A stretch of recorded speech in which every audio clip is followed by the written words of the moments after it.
Dan kenapa hanya saya yang menjadi terdakwa dan bahkan tersangka?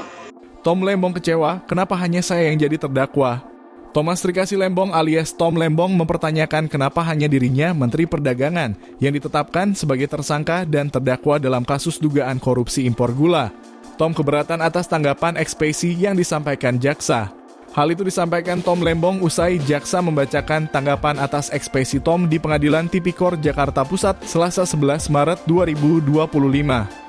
Mulanya kuasa hukum Tom Ari Yusuf Amir menyampaikan keberatan atas tanggapan jaksa terkait tembus waktu dugaan tindak pidana dalam kasus tersebut. Ini kami sangat keberatan karena penyidikan ini harusnya 2015-2023. Kenapa tempusnya ini hanya tempus pada saat Pak Tom Lembong menjabat? Itu keberatan kami majelis. Ari mengatakan jaksa juga tak menjelaskan korelasi pasal yang didakwakan terhadap Tom. Ia mempertanyakan bagaimana bisa Tom Lembong dinyatakan melanggar Undang-Undang Tipikor. Padahal dalam perbuatan melawan hukum yang didakwakan itu adalah Undang-Undang Perlindungan Petani, itu adalah Undang-Undang Perlindungan Pangan, serta Peraturan Permendak dan juga Permen 117. Tom lalu menyampaikan keberatannya.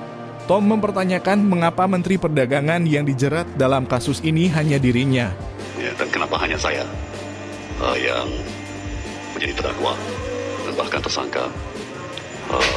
Saya juga merasa bahwa dalam tanggapannya jaksa penuntut belum memperlihatkan sama sekali hubungan antara pelanggaran undang-undang yang dituduhkan dengan tindak korupsi yang dituduhkan. Ketua Majelis Hakim Denia Arsan Fatrika mengatakan keberatan Tom dan kuasa hukumnya sudah tertuang dalam ekspesi. Sidang akan dilanjutkan dengan putusan sela pada Kamis 13 Maret. Ditemui usai sidang, Tom mengatakan penyidikan kasus ini dimulai tahun 2015 hingga 2023. Dia mengatakan Kejaksaan Agung seharusnya konsisten dan tak tebang pilih karena kebijakan impor gula juga dilakukan Menteri Perdagangan lain di era tersebut. Jadi kenapa hanya saya yang didakwa atau bahkan ditersangkakan?